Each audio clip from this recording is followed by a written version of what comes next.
देखो तो ये भी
हाँ जी, अस्सलाम वालेकुम बच्चों, कैसे हो आप सब लोग।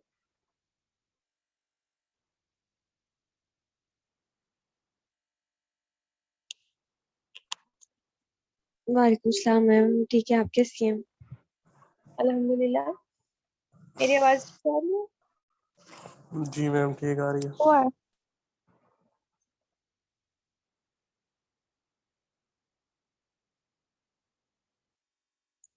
मैंने लास्ट लेक्चर पढ़ा था, उसमें कोई क्वेश्चन तो नहीं था?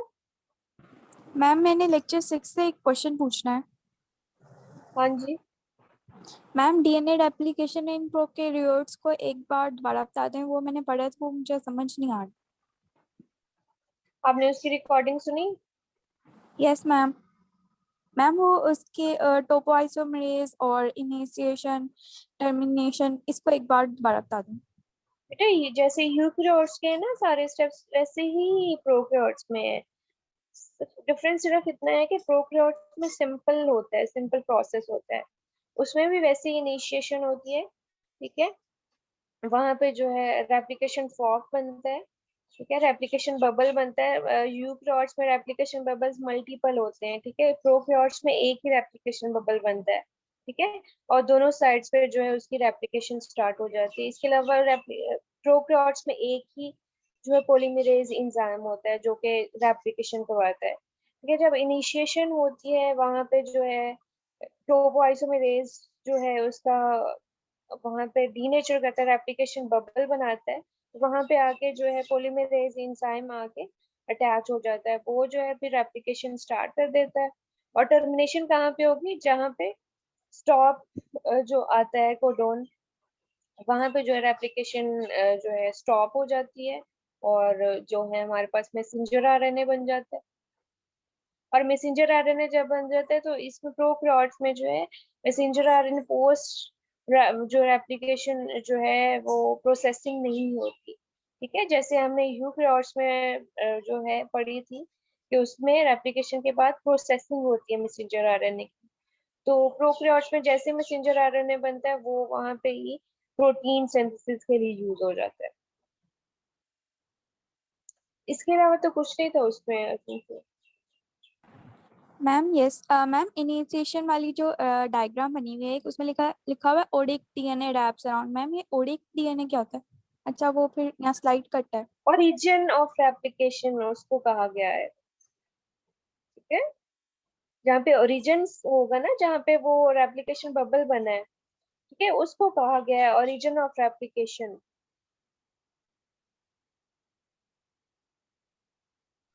Okay ma'am, thank you.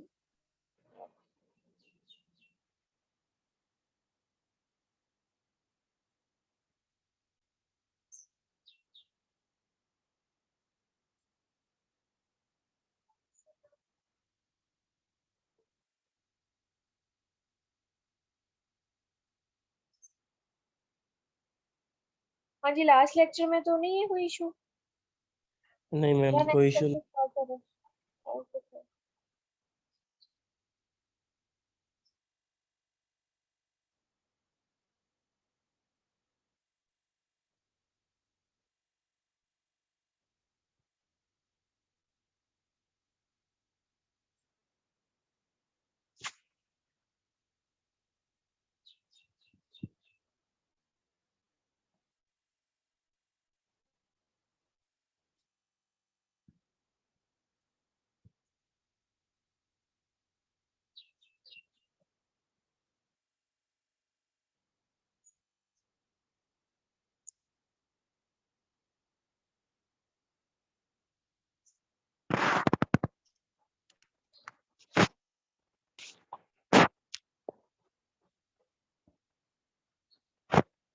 हाँ जी, तो आज हमने जो है मॉलिक्यूलर टेक्निक्स के बारे में पढ़ना है, ठीक है। ये टेक्निक्स जो है जेनेटिक लेवल पे वर्क करती हैं। मॉलिक्यूल सीक्वेंस, डीएनए सीक्वेंस का डीएनए म्यूटेशन, डीएनए में अगर कोई चेंज आया है तो उसको चेक करने के लिए ये टेक्निक्स यूज की जाती हैं। कि इनमें कौन कौन सी हम आज पढ़ेंगे? RFLP, restriction fragment length polymorphism, FISH, fluorescent in situ hybridization और माइक्रो अरे। ये सारी जो है मॉलिक्यूलर बेस्ड जो है टेक्निक्स है हमारे पास। First technique is the restriction fragment length polymorphism. अब आपके नाम, इसके नेम से आपको पता चल जाए, मैं बताती हूँ कि इसके नेम में क्या है बेसिकली। इसमें बेसिकली हम करते क्या है कि रिस्ट्रिक्शन फ्रेगमेंट बनाते हैं हम, ठीक है। हम जो डीएनए सीक्वेंस होता है या डीएनए जो हमारे पास होता है जेनेटिक मटेरियल, उसपे रिस्ट्रिक्शन एंजाइम्स अप्लाई करते हैं, ठीक है। एंजाइम्स अप्लाई करते हैं हर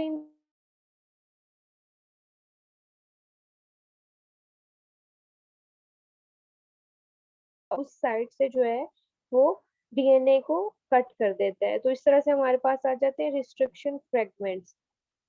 मतलब जेनेटिक मटेरियल पे एंजाइम अप्लाई करेंगे, वो उनको फ्रेगमेंट्स में कन्वर्ट कर देगा एट ए प्रॉपर साइट। फिर उन फ्रेगमेंट्स को हम जो है जेल इलेक्ट्रोफोरेसिस करके उनकी लेंथ वाइज जो है सेपरेट करते हैं, ठीक है। फिर हम उसको एक मेम्ब्रेन के ऊपर अटैच कर देते हैं और फिर उनके ऊपर प्रोब अटैच करते हैं, ठीक है। तो इस तरह से हाइब्रिडाइजेशन होगी, वहां पे सिग्नल प्रोड्यूस होंगे। फिर हम उन सिग्नल्स को यूज करके स्टडी कर लेते हैं कि इन फ्रेगमेंट्स का जो है वो डिफरेंट ऑर्गेनिज्म में वो सेम है या उनमें कोई चेंज आया हुआ है या उन फ्रेगमेंट्स की लेंथ चेंज है।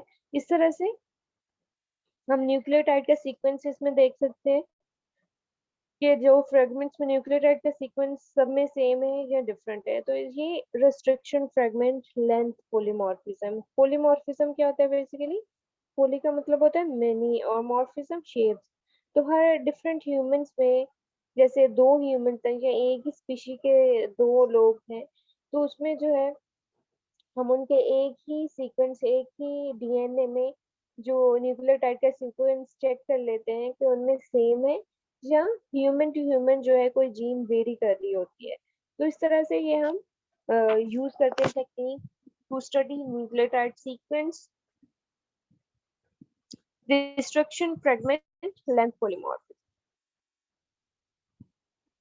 The term restriction fragments length polymorphism refers to a difference between two or more samples of homologous DNA molecule arising from different location of restriction sites and to a related laboratory technique. ठीक है, मतलब to homologous restriction fragments में जो है वो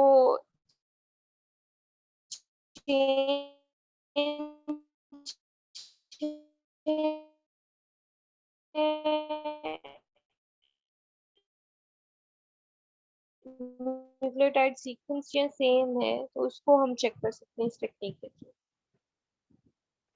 It's key to see widespread applications. It is an important tool in genome mapping. Genetic disorders को हम study कर सकते हैं और रिस्क ऑफ डिसीजेस को हम डिटरमिन कर सकते हैं इसके साथ। इसमें बेसिकली होता क्या है? A restriction enzyme cuts the DNA molecule at every occurrence of a particular sequence by restriction site. अब ये पर्टिकुलर सीक्वेंस जो होगा ये हर एंजाइम के लिए वेरी कर रहा होता है, ठीक है। मतलब एक एंजाइम जो है एक ऐसी साइट को रिकॉग्नाइज करेगा AAGCT, ठीक है, और वहां से कट कर देगा। दूसरा एंजाइम जो है उसकी जो स्पेसिफिक साइट है वो GCTT और C है, ठीक है। तो इस तरह से हर एंजाइम की साइट जो है रिस्ट्रिक्शन साइट वो स्पेसिफिक होगी और उस साइट से जो है वो उसको कट कर देगा, तो उस साइट को रिस्ट्रिक्शन साइट कहा जाता है। If you apply a restriction enzyme on DNA, it is cut at every occurrence of the restriction site into a million restriction fragments, each of few nucleotide, 1000 nucleotides long.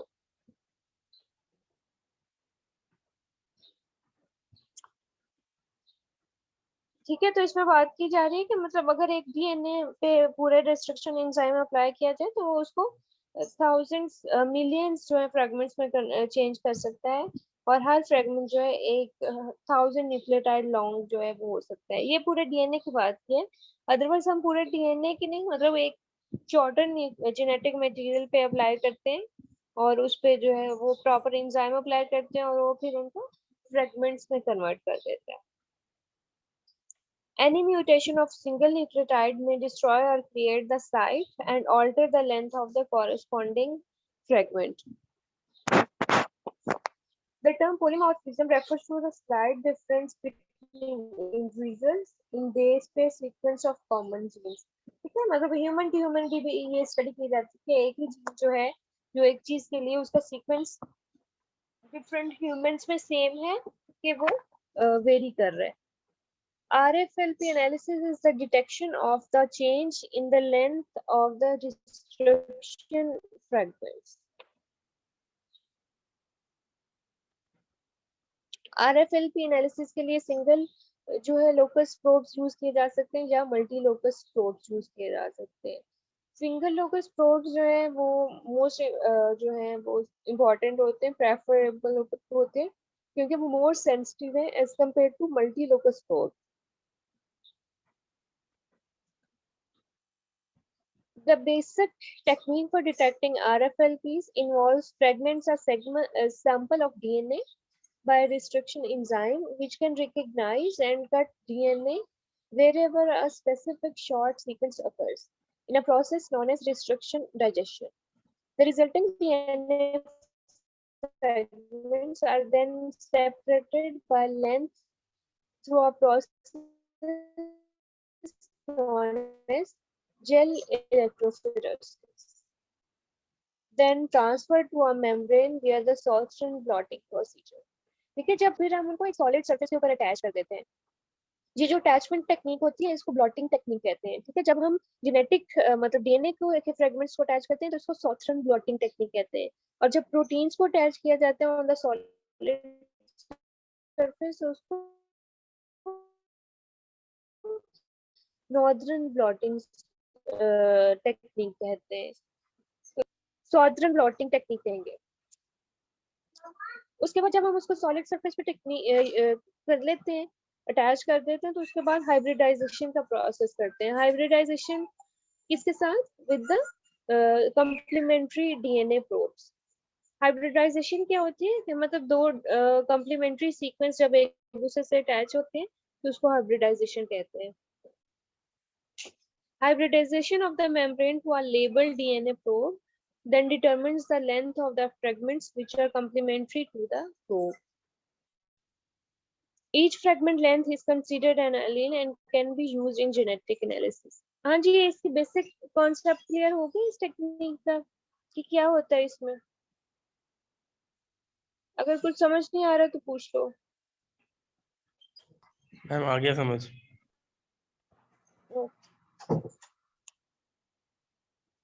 How it works, ये इसका जो है picture दिखाई गई है कि किस तरह से हम करते हैं। फर्स्ट स्टेप में क्या होता है कि DNA एक्सट्रैक्ट किया जाता है, सेल से DNA एक्सट्रैक्शन की जाती है, ठीक है। उसके बाद जो है हम प्रोब्स जो होते हैं उनको फ्लोरेसेंटली लेबल किया जाता है सेकेंड स्टेप में। थर्ड में क्या होता है कि जो रिस्ट्रिक्शन एंजाइम अप्लाई करते हैं हम DNA पे, और वो क्या करेंगे, एंजाइम को DNA को ब्रेक कर देंगे। ये जो रेड जहाँ पे शो हो रहा है ये रिस्ट्रिक्शन साइट्स हैं। उसके बाद हम इसको जो है ये जो हमारे फ्रेगमेंट्स बने हैं उनको according to length gel electrophoresis के थ्रू रन करेंगे और उनको सेपरेट करेंगे। उसके बाद जो है हम उसको जो है सॉलिड सरफेस के ऊपर अटैच करके हाइब्रिडाइजेशन कराएंगे और उनका जो डाटा है उसको रिकग्नाइज करेंगे through the graphs. So this is the whole process in this technique. DNA is cut into fragments using an enzyme. The cut DNA is put on a gel membrane material and electric current is applied on the gel electrophoresis. DNA is negatively charged and DNA fragments will start moving towards the positive charge side. Smaller fragments move faster. After some time, we have a separation of the different fragment lengths. So, ये जब fragments बन जाएंगे तो उनकी हम gel electrophoresis करेंगे। DNA sample क्या होता है इसमें? डीएनए सैंपल जो है जिन सेल्स का हमने जो है डीएनए डिटेक्ट करना है उनसे डीएनए जो है सेपरेट किया जाता है bye separation technique. Restriction enzymes. A restriction enzyme is used to cut the DNA into fragments. Hint 3 जो है उसकी restriction site जो है AAGCT है। तो जहाँ पर भी ये साइट आएगी हिंट 3 जो है उसको वहां से ब्रेक कर देगा। उसके बाद एंजाइम को अप्लाई किया जाता है with the DNA sequence. DNA sample and hint 3 are put together in a tube और ट्यूब को जो है मिक्स किया जाता है प्रॉपर्ली ताकि एंजाइम और डीएनए जो है वो प्रॉपर्ली मिक्स हो जाए। उसके बाद वो उस जिस ट्यूब में हमने मिक्स किया है मैम ये उसको हम हिट वाटर क्या है? बाथ में रख देते हैं। हिंट 3 है देखो ये एंजाइम है रिस्ट्रिक्शन एंजाइम। ठीक है मैम। उसके बाद जिस ट्यूब में हमने मिक्स किया है उसको हम वाटर बाथ में रख देते हैं एट 37 डिग्री सेल्सियस पे। ठीक है, इस ये टेम्परेचर इसलिए जरूरी होता है क्योंकि हिंट 3 जो एंजाइम है उस पे प्रॉपर्ली वर्क करेगा 37 डिग्री सेल्सियस पे। ये और एंजाइम्स के डायग्राम कि एंजाइम किस तरह से करते हैं और हर एंजाइम की डीएनए सीक्वेंस को दिखाया गया है। ठीक है, और इस पे दो एंजाइम्स का एक्शन दिखाया गया पिस्टल 1 और BAMH1। फर्स्ट एंजाइम जो है पिस्टल 1 जो है उसकी डिफरेंट रिस्ट्रिक्शन साइट्स हैं। ठीक है, वो उन साइट्स पे जो है उसको ब्रेक कर देगा इनटू 4 फ्रेगमेंट्स। जब हम उसकी जो है डीएनए सीक्वेंस पे सेकेंडरी एंजाइम अप्लाई, ठीक है, तो इस तरह से हम जो BAM1 को भी सेपरेट कर लिया हमने और उसको सॉलिड सरफेस के ऊपर अटैचमेंट किए बेसिकली ये, और इसको हम कंबाइन इसका रिलेशन पढ़ सकते हैं कि उसको एक ही सॉलिड सरफेस के ऊपर अटैच किया जा सकता है अकॉर्डिंग टू द लेंथ जो है वो इसको सेपरेट कर लेते हैं और इनका जो है हाइब्रिडाइजेशन करके प्रोब्स के साथ तो इनकी लेंथ जो है चेक की जा सकती है कि वो सेम है, डिफरेंट है या वेरी कर रही है, कोई न्यूक्लियोटाइड सीक्वेंस मिसिंग है या कोई भी जो चेंज आई है, तो उन फ्रेगमेंट्स को हम स्टडी कर लेते हैं। ये और एंजाइम्स है उनका एक्शन दिखाया गया है प्लाज्मिड के ऊपर। प्लाज्मिड का पता क्या होता है? प्लाज्मिड्स क्या होते हैं? Nucleus of bacteria. मैम ये प्रोकैरियोट्स में शायद होते हैं मैम। होते क्या है? जो कि ये रेप्लिकेशन कराते हैं शायद उनकी। नहीं, रेप्लिकेशन नहीं कराते, ये एक्स्ट्रा और independent double stranded DNA structure होते हैं उनमें। ठीक है, और उनकी डिफरेंट फंक्शंस को कंट्रोल करते हैं, उनकी रेजिस्टेंस को कंट्रोल कर रहे होते हैं। जी ठीक है, तो ये जो है रिस्ट्रिक्शन प्लाज्मिड का दिखाया गया है कि जब हम उसको उसके लाइट्स और उसके ऊपर डिफरेंट रिस्ट्रिक्शन एंजाइम्स का एक्शन शो किया गया है। ठीक है, BAMH1 और एक्सोल जो है वो उसको दिखाया गया और फिर उसकी सेपरेशन दिखाई है कि हम उसको सेपरेट कर सकते हैं ऑन द सॉलिड सरफेस और उनका जो है सीक्वेंस जो है वो स्टडी कर सकते हैं। Conclusion, तो restriction fragment length polymorphism is most suited to studies at the intraspecific level or among closely related taxas. ठीक है, मतलब closely related species जो है, एक ही species के organisms जो हैं उनमें sequence जो है वो vary कर रहा है same genes के अंदर या same genetic material के अंदर, जहाँ वो different है या same है, इस सब को हम study कर सकते हैं। इसके अलावा डिजीज जेनेटिक डिसऑर्डर्स को स्टडी कर सकते हैं कि किसी डिजीज में अगर कोई डिफरेंस आया है तो वो किस तरह से आया है। Presence and absence of fragments resulting from changes in recognition sites are used to identify species or populations. तो ये population based study और species recognition में भी help करते हैं। नेक्स्ट डिफरेंट साइटोजेनेटिक टेक्निक्स हैं। साइटोजेनेटिक टेक्निक्स क्या होती हैं, जो सेल के अंदर ही जो है क्रोमोसोम को स्टडी किया जाता है। ठीक है, लाइक फिश टेक्निक जो है वो साइटोजेनेटिक टेक्निक है और उसको हम स्टडी करेंगे इसमें। तो साइटोजेनेटिक बेसिकली होता क्या है, साइटो क्या होता है, साइटो का क्या मतलब होता है,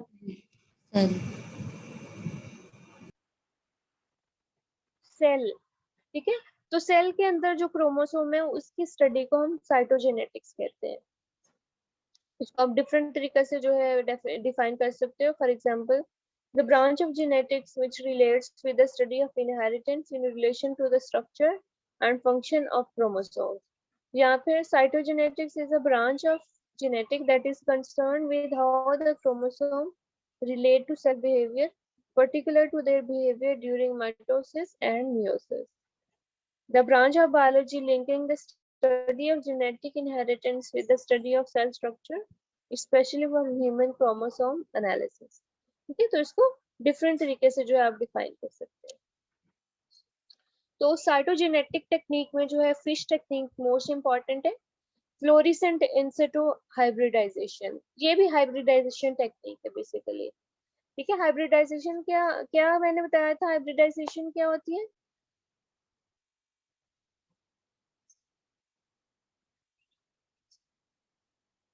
हाइब्रिडाइजेशन मैम की डिफरेंट पर्सन्स में सेम सीक्वेंस की स्टडी करते हैं, किसमें कौन सी एब्सेंट है या किसमें प्रेजेंट है। हाइब्रिडाइजेशन मैम जब दो कॉम्प्लीमेंट एक दूसरे के साथ अटैच होते हैं ना उसको हाइब्रिडाइजेशन कहते अटैचमेंट बेसिकली होती है सिर्फ इसमें। स्टडी हाइब्रिडाइजेशन जो है इसमें टू कॉम्प्लीमेंट्री सीक्वेंस एक दूसरे से अटैच होते हैं, इसको हाइब्रिडाइजेशन कहते हैं। ये प्रॉपर ओके मैम। टेक्निक, वो तो हर टेक्निक में हाइब्रिडाइजेशन यूज हो रही है।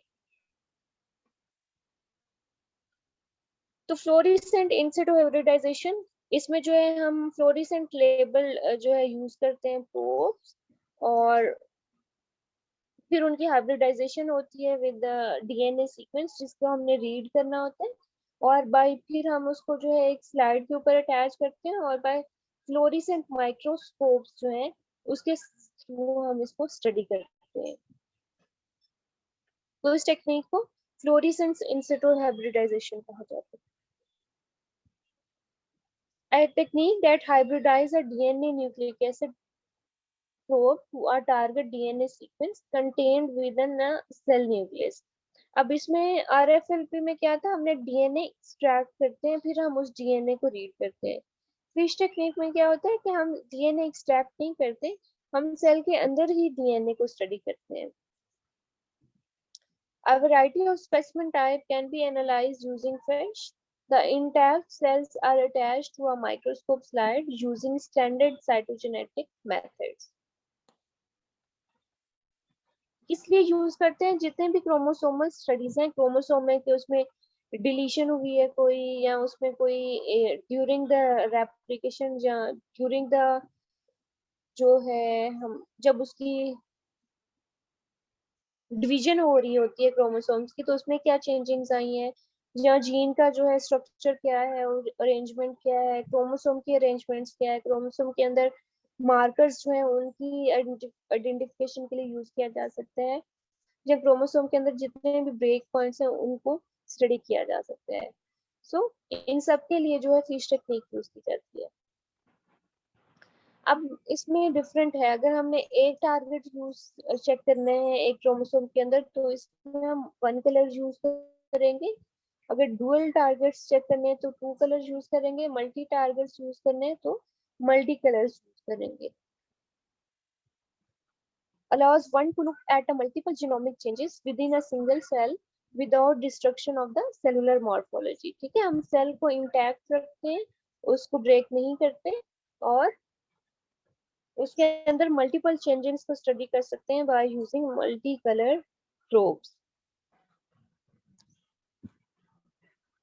प्रोब क्या होते हैं ये आपने पढ़ा था, हाँ जी बताओ क्या होते हैं प्रोब्स। प्रोब्स क्या होते हैं बेटा? मैम ये आइडेंटिफिकेशन मार्क्स होते हैं जो सीक्वेंस पे।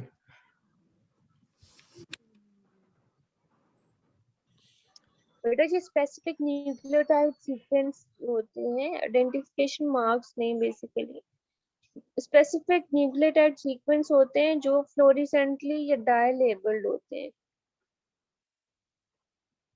और इनको हम आइडेंटिफिकेशन के लिए यूज करते हैं। Probes is a nucleic acid that can be labeled with a marker which allows identification and quantitation.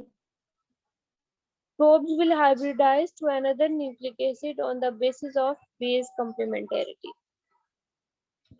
ये डिफरेंट लेबल हो सकते हैं, या तो रेडियो एक्टिवली लेबल हो सकते हैं या फ्लोरेसेंटली लेबल। रेडियो एक्टिव में भी डायरेक्ट या इनडायरेक्ट दोनों तरह से होते हैं। रेडियो एक्टिव में ये फास्फोरस, सल्फर, कार्बन और हाइड्रोजन के साथ जो है वो होते हैं लेबल, या फ्लोरेसेंटली लेबल्ड होते हैं। और फिश में जो है फ्लोरेसेंटली लेबल्ड प्रोब्स यूज होते हैं। ये दिखाया गया है कि मतलब किस तरह से ये ऊपर वाला डीएनए स्पेसिमेन डीएनए है और नीचे जो है वो फ्लोरेसेंटली लेबल्ड प्रोब है। ठीक है, वो अपने कॉम्प्लीमेंट्री लेवल पे जाके अटैच हो जाएगा और फिर वहां पे जो है लाइट शो होगी।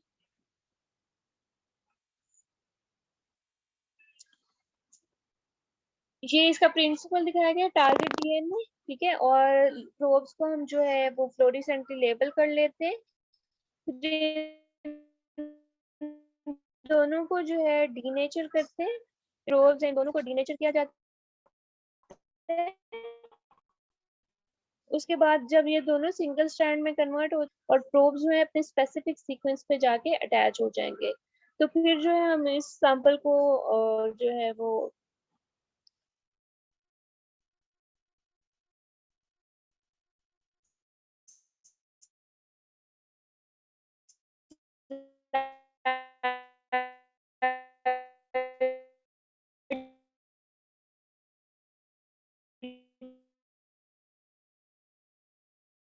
के ऊपर अटैच कर लेते हैं। जिसमें क्या चेंज आई है, टीलोमेर्स हो सकते हैं कि एक साइड पे अटैच करने के लिए, या पूरा जो है वो क्रोमोसोम को जो है पेंट किया जा सकता है बाय यूजिंग प्रोब्स, या फिर एक लोकस पे एक साइड पे जो है एक जीन के ऊपर सिर्फ जो है उसको कलर किया जा सकता है। सो प्रोब्स जो है वो डिफरेंट टाइप्स के हम यूज कर सकते हैं। ये टाइप्स दिखाई गई हैं कि किस तरह से डिफरेंट टाइप्स की शो करते हैं। ऊपर वाला जो है सेंट्रोमेरिक है, जो सिर्फ सेंटर में वो स्लाइड जहाँ पे लाइट शो हो रही है। ठीक है, ये इस साइड पे जो है ये लोकस स्पेसिफिक प्रोब्स हैं। जिस लोकस को आपने करना है आइडेंटिफाई उसके अकॉर्डिंग प्रोब्स यूज किए जाते हैं। और ये होल क्रोमोसोम जो है पेंटिंग है। ठीक है, मतलब सारा क्रोमोसोम जो है वो पेंट हो जाता है, कलर हो जाता है। सो डिफरेंट टाइप्स के प्रोब्स हम यूज कर सकते हैं। तो इस तरह से हम किसी भी लेवल पे जो है क्रोमोसोम के अंदर जो है स्टडी कर सकते हैं, उसके किसी स्पेसिफिक साइड पे या उसके पूरे स्ट्रक्चर के ऊपर। Multicolor fish can provide colorized information relative to chromosome rearrangements, especially useful in specimens where chromosome preparations are less than optimal for standard cytogenetic banding analysis। ठीक है, तो इस पे हम क्रोमोसोम रीअरेंजमेंट और बाकी सारी टेक्निक्स, ये क्रोमोसोम रीअरेंजमेंट है कि हर क्रोमोसोम की जो शेप है, स्ट्रक्चर है और उनका जो साइज है वो किस तरह से शो हो रहा है। तो फिश टेक्निक के थ्रू हम क्रोमोसोम रीअरेंजमेंट जो है या क्रोमोसोम अरेंजमेंट्स जो है उनको चेक कर सकते हैं कि सारे क्रोमोसोम जितने भी हैं उनको स्टडी किया जा सकता है। हर क्रोमोसोम का एक कलर कोड दिया जाता है और हर क्रोमोसोम जो है उसके अकॉर्डिंग जो है वो कलर हो जाता है। इस प्रोसीजर में क्या क्या होता है, denature the chromosome, denature the probes, दोनों को डीनेचर किया जाता है। उसके बाद हाइब्रिडाइजेशन होती है, दोनों को अटैच कर दिया जाता है। फिर फ्लोरेसेंट स्टेनिंग की जाती है bye attaching on the slide. उसके बाद जो है उस स्लाइड को एग्जामिन कर लिया जाता है बाय यूजिंग फ्लोरेसेंट माइक्रोस्कोप। ये वही है कि इन दोनों की प्रोब्स और डीएनए को दिखाया गया है, इन दोनों की डीनेचर किया गया है और फिर वहां पे जो है प्रोब्स जाके अपने कम्प्लीमेंट्री सीक्वेंस पे जाके अटैच हो जाता है। ये भी वही दिखाया है कि इन दोनों की अटैचमेंट होती है, हाइब्रिडाइजेशन होती है, फिर जो है वो स्लाइड पे ऊपर अटैच करते हैं और फिर उसकी जो है स्लाइड हम फ्लोरेसेंट माइक्रोस्कोप के अकॉर्डिंग देखेंगे तो वहां जहाँ पे प्रोब अटैच हुआ है उस सीक्वेंस को हम इजीली रीड कर सकते हैं। हाइब्रिडाइजेशन की डेफिनेशन है कि हाइब्रिडाइजेशन होती क्या है। ठीक है, पहले भी हमने बात की कि हाइब्रिडाइजेशन बेसिकली क्या है, टू कॉम्प्लीमेंट्री न्यूक्लिक एसिड्स जब एक दूसरे से अटैच होते हैं तो इस प्रोसेस को हाइब्रिडाइजेशन कहते हैं। हाइब्रिडाइजेशन जो है वो कोई भी मॉलिक्यूल्स में हो सकती है जो कॉम्प्लीमेंट्री हो, DNA to DNA, DNA to RNA भी हो सकती है और आरएनए टू आरएनए भी हो सकती है। एनीलिंग में भी बेसिकली क्या होता है, एनीलिंग में बेसिकली प्राइमर्स अटैच होते हैं with their complementary sequence. The probe and target DNA are denatured together। ये इसमें denaturation के लिए बेसिकली यूज की जाती है और हाइब्रिडाइजेशन के लिए। ठीक है, कि इसमें एक दोनों डीएनए और प्रोब्स डीनेचर हो जाते हैं और फिर उनकी हाइब्रिडाइजेशन भी इसमें हो जाती है। ये इंस्ट्रूमेंट है हाइब्राइड जो कि फिश टेक्निक में यूज हो रहा है। तो हाइब्रिडाइजेशन के बाद हम इनकी विजुअलाइजेशन करते हैं। DNA probes is labeled with a colored fluorescent molecule. This fluorescent molecule remains attached to the DNA during the hybridization process. The molecules emit a particular color when viewed through a fluorescent microscope that is equipped with the appropriate filter sets. ये fluorescent microscope दिखाई गई है, इसमें proper cameras attach होते हैं, इसके अलावा coloured filter attach होते हैं और हर कलर जो है जो हमने प्रोब यूज किया है उसके अकॉर्डिंग किट यूज होती है कलर फिल्टर्स। तो वो हम इसको आईपीएस के थ्रू देखते हैं और इसके साथ इसका सारा सिस्टम जो है वो सॉफ्टवेयर के ऊपर भी नजर आ रहा होता है। तो इस तरह से हम जो है molecular arrangement, DNA rearrangement, arrangements और स्पेसिफिक लोकस को जो है स्टडी कर सकते हैं।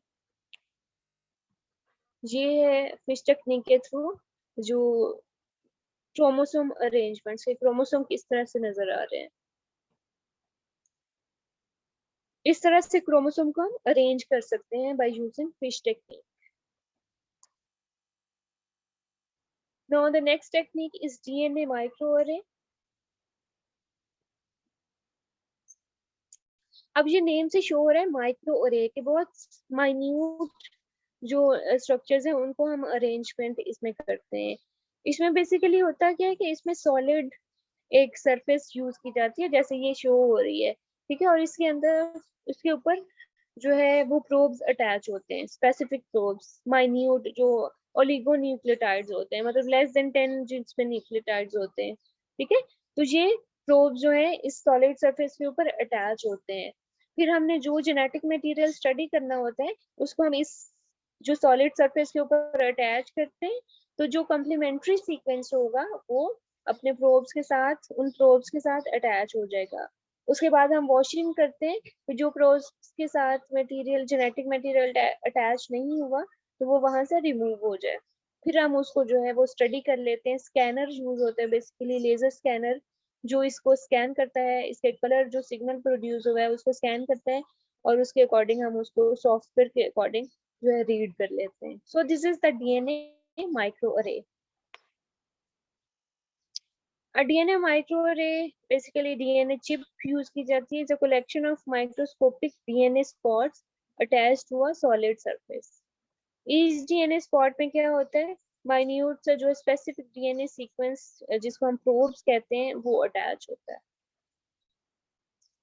Each known GNA or probes occupies a particular spot on the chip, and varying levels of fluorescent activity show varying levels of gene activity in introduced genetic material. Fluorescently labeled target sequence that bind to a probe sequence generate a signal. ठीक है, तो this is the whole process, whole इसका concept जो है वो यही है कि हम प्रोब्स एक सॉलिड सरफेस लेते हैं,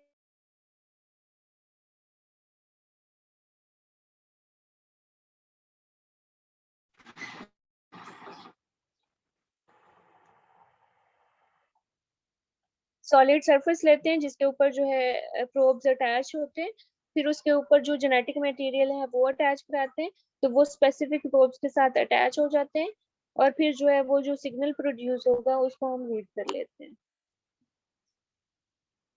ये जो टेक्निक है डिफरेंट जो है इरा में यूज की जाती रही फॉर प्रोफाइलिंग के लिए. जीन प्रोफाइलिंग के लिए पहले इसको सबसे पहले जो है डीएनए अरेंजमेंट के लिए यूज किया गया इन 1987. उसके बाद इसको जीन एक्सप्रेशन प्रोफाइलिंग के लिए यूज किया गया इन 1995, और इसके बाद इसको जो है होल जो जीनोम माइक्रोअरे है उसको स्टडी करने के लिए यूज किया गया इन 1997. प्रिंसिपल क्या है? The core principle is behind microarray is hybridization, क्योंकि इसमें कंप्लीट हाइब्रिडाइजेशन का प्रोसेस ही यूज हो रहा है. Samples are labelled using fluorescent dye. Samples को इसमें फ्लोरेसेंटली डाई किया जाता है. At least 2 samples are hybridized to a chip. Complementary nucleic acid sequence get pair via hydrogen bonds. ठीक है, मतलब जो कंप्लीमेंट्री न्यूक्लिक एसिड सीक्वेंस होगा वो उन प्रोब्स के साथ अटैच हो जाएगा बाय हाइड्रोजन बॉन्डिंग के through. Washing of a non specific bonding sequence, फिर वो जब बाउंड हो जाता है तो हम उसको वॉश करते हैं ताकि जो सीक्वेंस अटैच नहीं हुआ हुआ वो रिमूव हो जाए. ये फिर वही पिक्टोरियल रिप्रेजेंटेशन है कि हम इसमें जो है वो या तो जीन को स्टडी कर सकते हैं, जीन प्रोफाइलिंग कर सकते हैं, या फिर जीन एक्सप्रेशन को चेक कर सकते हैं. ठीक है, मतलब ये BCL जीन है इसको स्टडी किया जा सकता है, या फिर जो है इसकी अरेंजमेंट या उसका जो है इसको मैसेंजर आरएनए को स्टडी किया जा सकता है कि उसमें जो जीन BCL जीन जो है उससे मैसेंजर आरएनए जो बना और फिर उसको जो है कॉम्प्लीमेंट्री डीएनए में कन्वर्ट करके तो जीन प्रोफाइलिंग जो है वो की जा सकती है. ठीक है, सॉलिड सरफेस के ऊपर प्रोब्स अटैच होते हैं, उसके साथ हम जो है उसको जीन को जो है या जेनेटिक मटेरियल जो हमने स्टडी करना है उसको फ्लोरेसेंटली लेबल किया जाता है पहले, फिर उसको जो है सॉलिड सरफेस के साथ अटैच कर देते हैं. तो जब वो प्रोब्स के साथ अटैच होगा तो वो सिग्नल प्रोड्यूस करेगा. Fluorescently labeled target sequence that bind to a probe sequence generate a signal. The signal depends on the hybridization condition. वो कौन कौन सी है? एक तो टेम्परेचर, एक वॉशिंग जो आफ्टर हाइब्रिडाइजेशन हम वॉश करेंगे, इसके अलावा सबसे इम्पोर्टेंट जो है वो उस पर डिपेंड करता है कि अमाउंट ऑफ टारगेट सैंपल जो है वो कितना है. फिर हम इसको जो जब अटैच हो जाती है ऑन द सॉलिड सरफेस तो लेजर स्कैनर यूज करते हैं, जो इसके जो सिग्नल प्रोड्यूस हो रहा है उसको स्कैन कर लेगा. एक्सीलेंट स्पेटियल रेजोल्यूशन है इसकी, गुड सेंसिटिव है, बट ये फ्लोरोक्रोम्स जो कलर प्रोड्यूस हो रहे हैं उनको समटाइम्स जो है वो कम कर देता है. स्लो प्रोसेस है ये. In all cases raw data images showing fluorescence on surface of chip. इस तरह से ये सॉफ्टवेयर पे इसका जो डाटा है वो सारा शो हो जाता है. इसके एप्लीकेशन माइक्रोअरे की कहाँ पे है? जीन एक्सप्रेशन एनालिसिस में इसको किया जाता है use. The process of measuring gene expression via complementary DNA is called expression analysis. तो इसमें हम डिफरेंट जीन्स का एक्सप्रेशन चेक कर सकते हैं कि वो कौन सी किस तरह से कोई जीन मैसेंजर आरएनए में बनी, फिर मैसेंजर आरएनए कौन सी प्रोटीन बनाएगा.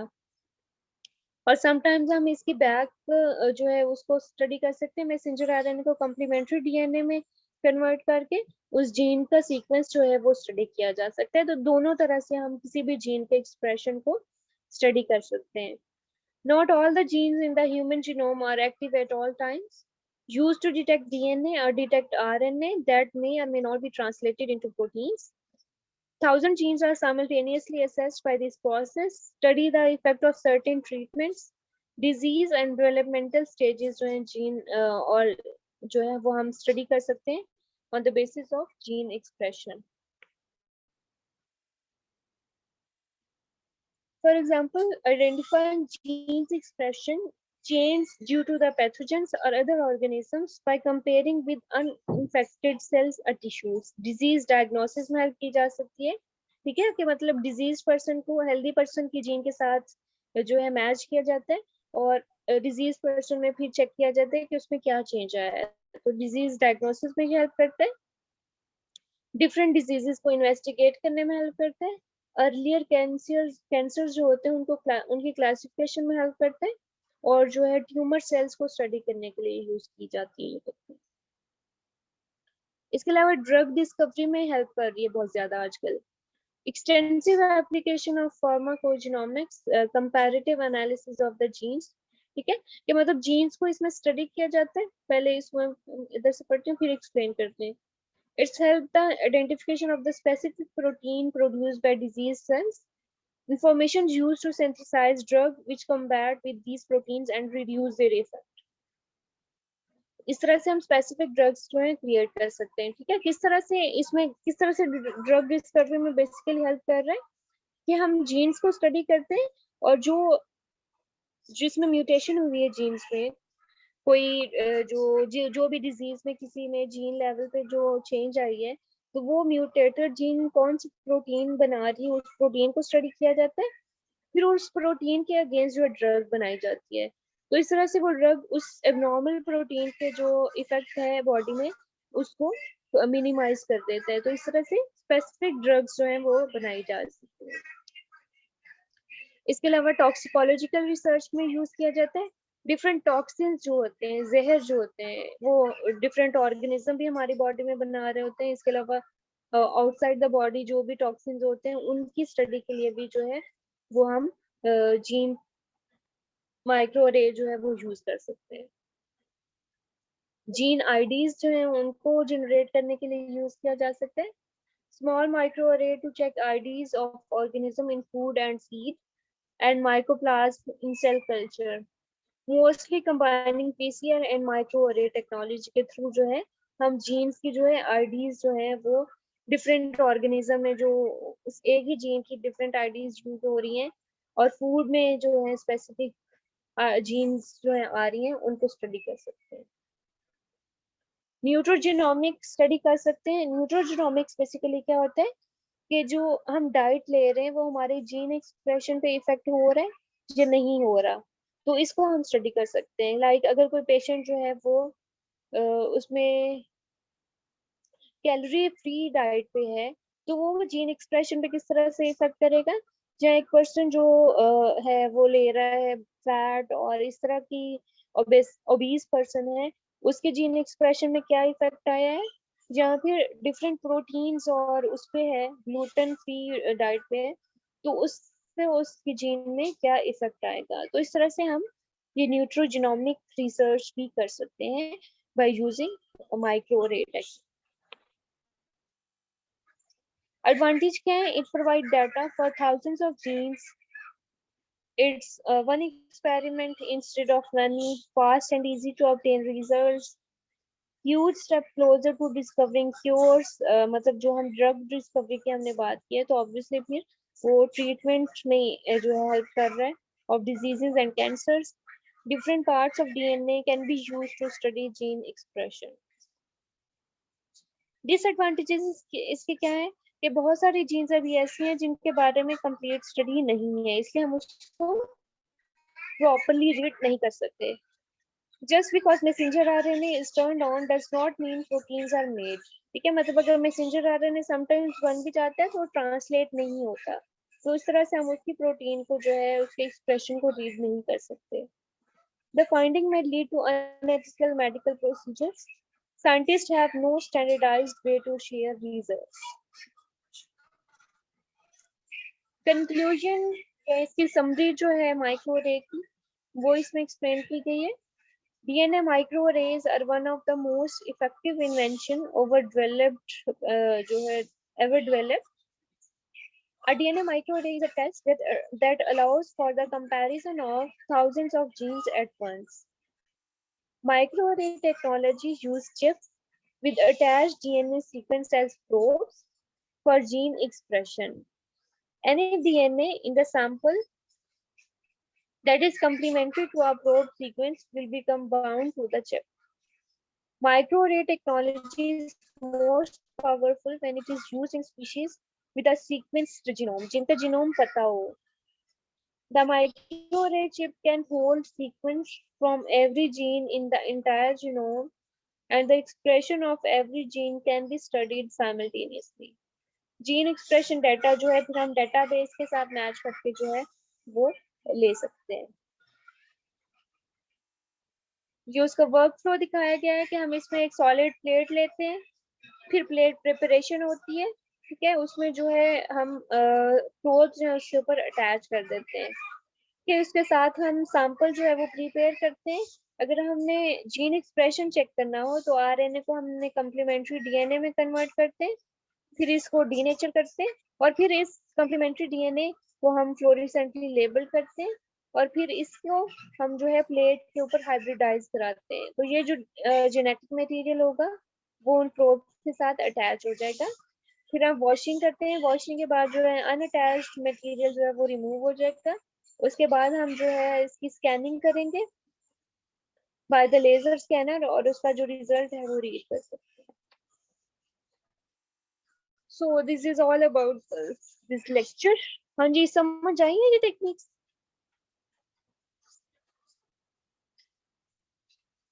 हाँ जी बच्चों, जी मैम आगे समझ. ठीक है. बेसिक कॉन्सेप्ट्स अगर आप इन सब का ले लो तो इसमें मुश्किल नहीं है. ठीक है, आपका कॉन्सेप्ट प्रिंसिपल आपका क्लियर हो कि हर टेक्निक में क्या चीजें यूज हो रही हैं और क्या हो रहा है, तो आपको पूरा प्रोसेस जो है वो समझ आ जाएगा और कुछ भी मुश्किल नहीं रहेगा. ठीक है, कोई भी क्वेश्चन है तो आप लोग पूछ लो.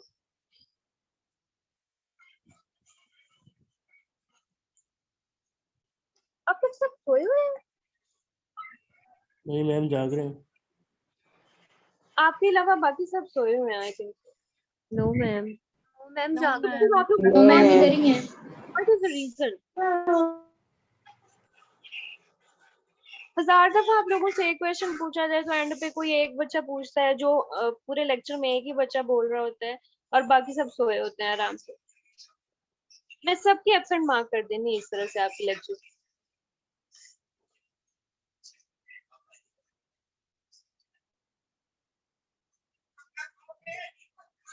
हाँ जी, कुछ समझ आया? कुछ लेक्चर सुना भी है कि आप लोग ऐसे सो ही रहे हो पूरे लेक्चर में?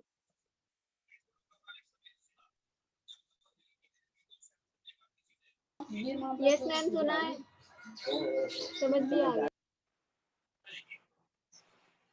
आ गई है समझ में. तो आप लोग रिस्पॉन्ड क्यों नहीं करते during the lecture? Ma'am right कर रहे होते हैं साथ में. इधर जब लोग कोई क्वेश्चन पूछा जाता है तो उसका आंसर देना भी जरूरी होता है, इसी तरह से पता चलता है. अदरवाइज तो यही लगेगा ना कि आप लोग सोए हुए हो और कोई भी नहीं सुन रहा. जो वो हकीकत है कि 70% लोग जो सोए होते हैं कोई सुन भी नहीं रहा होता.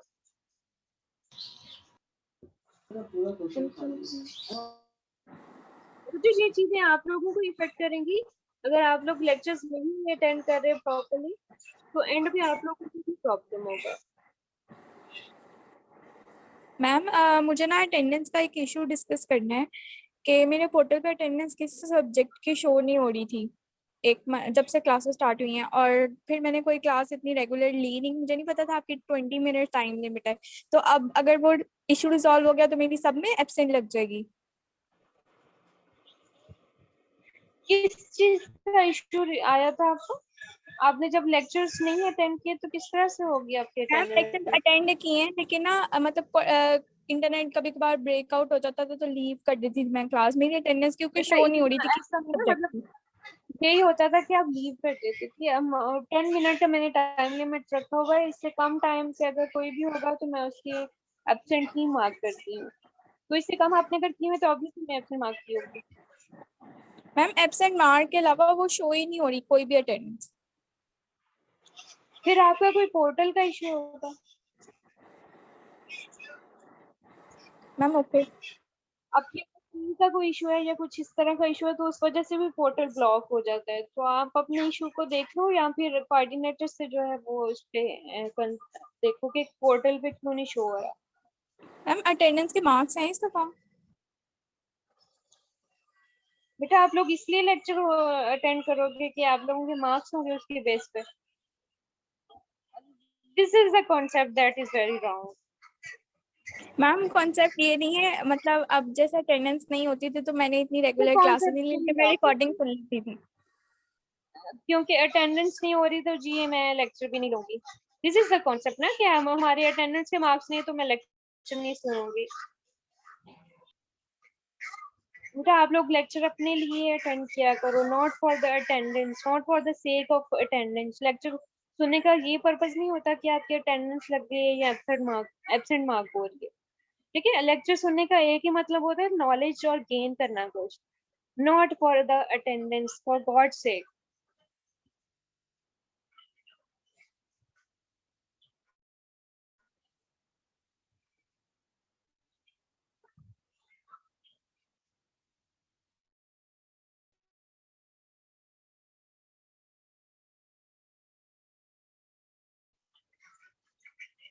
कोऑर्डिनेटर से जो है कांटेक्ट करें कि व्हाट इज द प्रॉब्लम।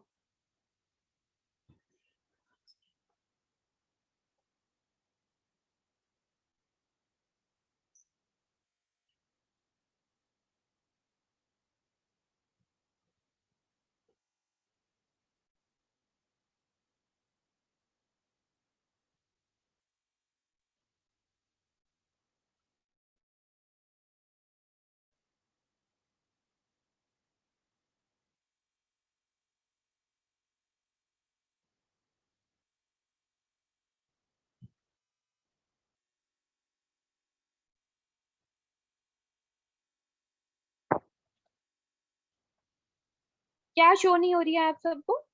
आपको अटेंडेंस अपने पोर्टल पे शो नहीं होती? मैम हो रही है। बच्चों जिनको शो नहीं हो रही सिर्फ उनका प्रॉब्लम आ रहा है, बाकी सबको शो हो रही है।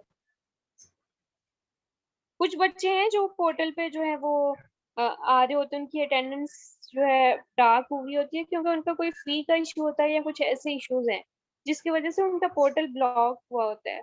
तो आप लोग काइंडली चेक करो जिनका ऐसा कोई इशू है तो अपने इश्यूज जिनको शो नहीं हो रहे वो अपने इश्यूज काइंडली रिजॉल्व करें तो उनको शो हो जाएगी। उसमें मेरा कोई वो लिंक नहीं है कि आपको शो हो रही है या नहीं हो रही, कि आप लोगों का अपना कोई मसला है। तो आप अपने ये जो भी पोर्टल का प्रॉब्लम है उसको रिजॉल्व करवाओ।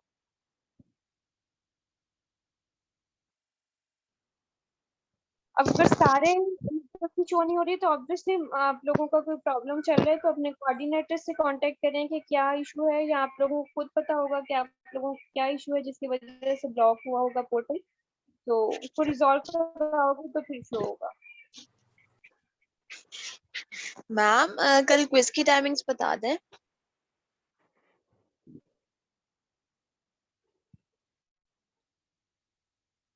बेटे 6 बजे है आपका क्विज और 20 MCQs है, 25 मिनट का होगा। ठीक है, 30 मिनट की लिमिट आ रही है कि मतलब अगर 30 मिनट के अंदर आप करोगे तो आप अगर ओपन करोगे तो तब 25 मिनट ही आपका टाइम हो जाए होगा। 25 मिनट के बाद आपका क्विज जो ऑटोमेटिकली जो है बंद हो जाएगा। और बहुत मुश्किल मुश्किल नहीं है, इजी सा है क्विज, तो अच्छे से तैयारी करो ताकि आपको क्विज अच्छा हो जाए।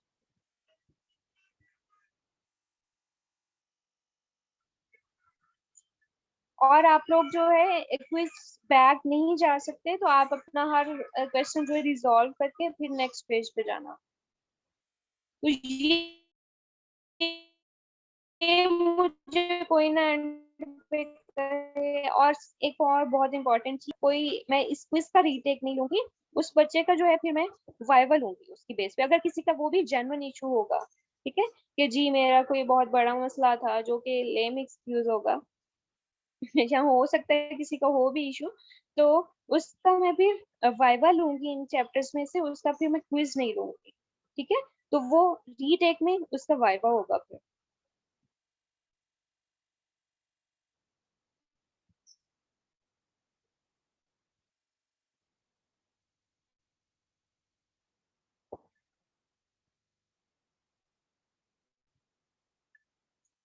चले ठीक है, आप लोगों ने तो बोला नहीं, तो मैं भी अब फिर आपको